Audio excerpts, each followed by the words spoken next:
Alize Johnson could dribble, and, whoa, could he ever pass? Growing up in Williamsport, Pennsylvania, he looked at the TV and dreamed of one day distributing the basketball as an NBA point guard.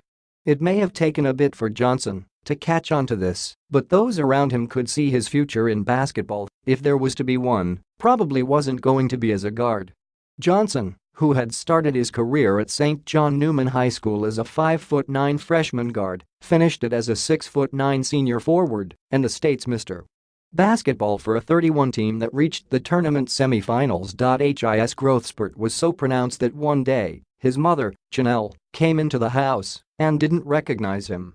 "She said I was a burglar," said Johnson, a rookie second-round draft pick of the Indiana Pacers, who has spent much of the season with the Mad Ants. "I don't believe the story. But if that's what happened, I'm just going to go with it."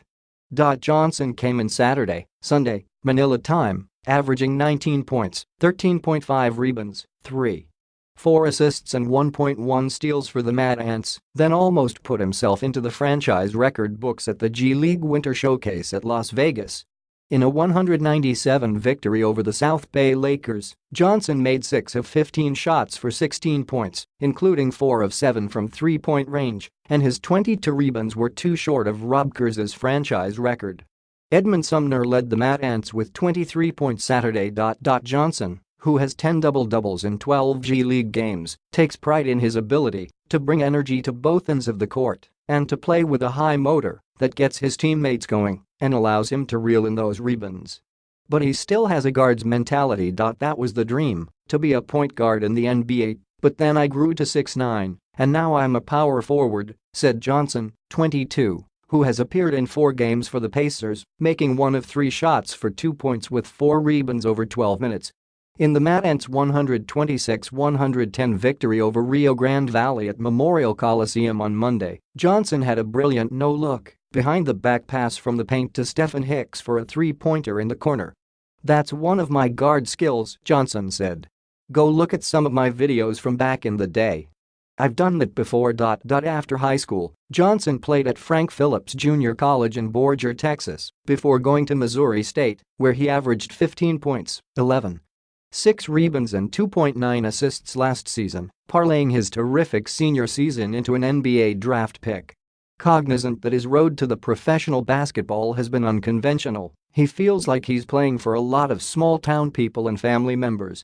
"I have 6 siblings back at home, and I'm playing for them every day, as well as my city and the Pacers organization, and I'm going to go out there and give it my all every night," Johnson said. "I'm just blessed to be around a great group of guys and a great coaching staff." Johnson said there are other people from Lycoming County, Pennsylvania, who are looking up to him, and Johnson stays in touch with many and feels he has to succeed so they know they can too. "That's one of the things for me. I'm going out there and playing for them because there's a lot more talent out there. And I want them to get recognized as well," Johnson said. Johnson is expected to rejoin the Pacers, perhaps as soon as today, but he prides himself on doing the blue-collar work, such as rebounding or shot blocking, as much as the flashy passing or shooting he's brought to the Mad Ants this season. "Early on, I was doing guard things, like dribbling and passing. Those things kind of stuck with me," he said. "But I grew, and I wanted to add to my game, so I started rebounding. I've got a motor going, and I've been blessed with my gifts and I want to keep them going too."